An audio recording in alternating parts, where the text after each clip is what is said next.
Hi, today we're going to talk about a new macro, GDG Color Click Supreme. This one is the old one, GDG Color Click Extreme. Notice the difference in the word. There are some differences, so I'm going to open up this one and show you how this one works, and then we'll go from there. And this just happens to be a stock graphic that I got from Dreams Time, which is a really cool website. You can get a subscription and get a lot of cool stuff.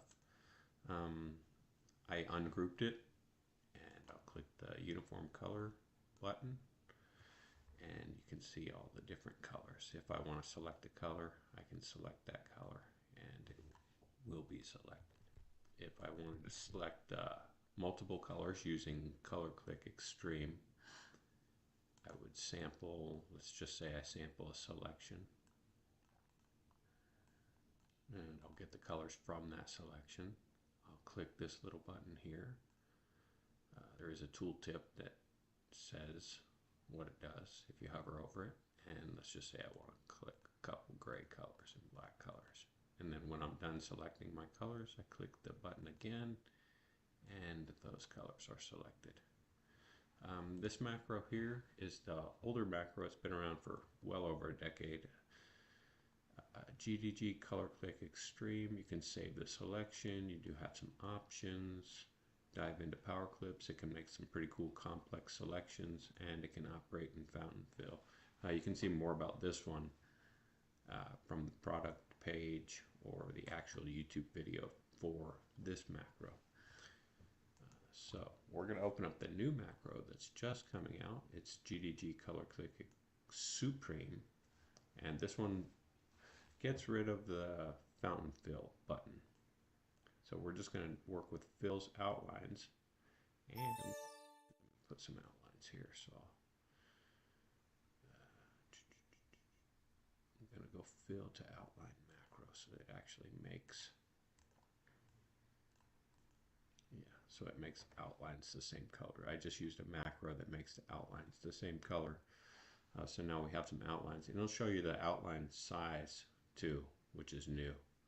And you can select items on the page based on the outline size. By holding Control, it'll select items based on the size. And you can sort by outline width also, which is outline size. Same thing, does have some options. And this macro differs a little bit, so I'll make a selection. It will save your selection. When I click this button, this selection is saved. And I can turn on certain colors and they will be selected.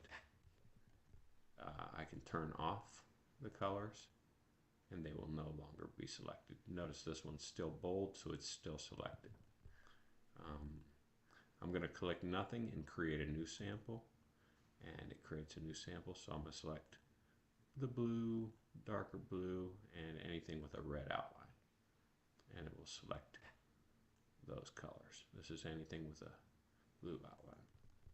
Okay, let's say I make a sample here, and it will always work with the sample. That when you click this button, it creates a sample, so it'll always work with that sample. So if I select nothing and I hold Shift to select outside my sample, so I'm going to hold Shift and I want to get a color outside my sample, I can click the blue and it will select the color outside my sample, which is kind of cool.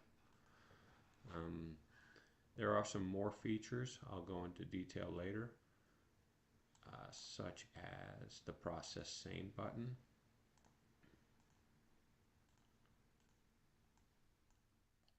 And you'll see more details about this on the product page and future videos, but it will group, combine, or weld the same colors. So if I make a selection, Process Same fills, and it automatically welds everything together. That is those same colors. So pretty cool macro, pretty powerful. It's new if you have to have something new and cool and very powerful. You can go through and click the colors you need, turn them on or off, go to the next page, and keep adding colors. If you have a whole bunch of colors, you can keep going to the next page and it will select all of those colors that you selected. And laser sort option is new, and just overall pretty powerful, plus this added feature here. So this is the new macro GDG Color Click Supreme, available now.